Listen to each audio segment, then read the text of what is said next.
दिल्ली विधानसभा चुनाव का परिणाम आ गया है। बीजेपी ने 70 सदस्यीय विधानसभा में 48 सीटें जीतकर पूर्ण बहुमत हासिल किया और दिल्ली में चल रहा 27 सालों का अपना राजनीतिक वनवास खत्म किया। वहीं एक दशक पहले अन्ना आंदोलन से निकली आम आदमी पार्टी को एक दशक बाद राष्ट्रीय राजधानी में सत्ता गंवानी पड़ी। बीजेपी जहां अपनी जीत का जश्न मना रही है, वहीं आप में हार का मातम पसरा है। लेकिन कांग्रेस के लिए दिल्ली में लगातार तीसरी बार कुछ भी हाथ नहीं लगा। इस बीच दिल्ली में भारतीय जनता पार्टी की प्रचंड जीत के बाद अब राजधानी की करीब 1700 अवैध कॉलोनियों में रहने वालों की उम्मीदें भी बढ़ गई हैं। इन कॉलोनियों के लाखों लोगों को अब उम्मीद है कि भाजपा सरकार इन्हें रेगुलराइज करके इन्हें बड़ी राहत देगी, जिससे उनके यहाँ भी मूलभूत सुविधाएं लोगों को मिल सकेंगी।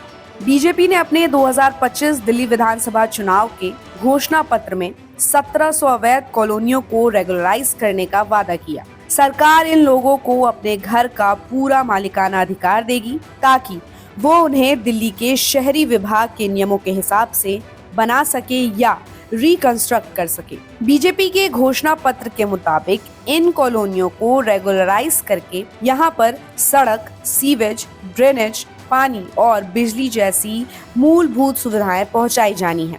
बीजेपी ने कहा है कि वो इन कॉलोनियों को रेगुलराइज करने के लिए स्पेशल टास्क फोर्स बनाएगी और लोगों को मालिकाना हक देगी। इतना ही नहीं, बीजेपी ने दिल्ली में एक कॉलोनी अपग्रेडेशन कमीशन बनाने का भी ऐलान किया है और ये कमीशन इन अवैध कॉलोनियों में कम्युनिटी सेंटर, सड़क, ड्रेनेज सिस्टम, कचरा का संग्रह, सीवेज सिस्टम जैसी सुविधाओं को डेवलप करने का काम करेगी। केंद्र सरकार की जल जीवन मिशन योजना के जरिए बीजेपी ने इन कॉलोनियों में हर घर में नल से जल पहुंचाने का भी वादा किया। वहीं बीजेपी ने पुरानी मुफ्त बिजली पानी जैसी योजनाओं को जारी रखने की बात भी कही है।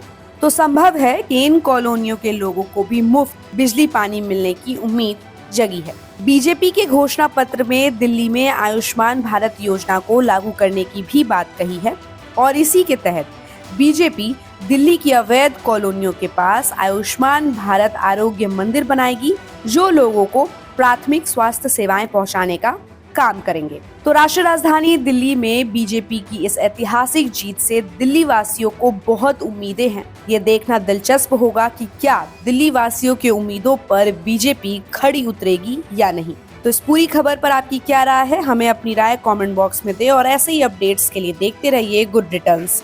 हमारे चैनल को लाइक और सब्सक्राइब करना बिल्कुल भी मत भूलिएगा।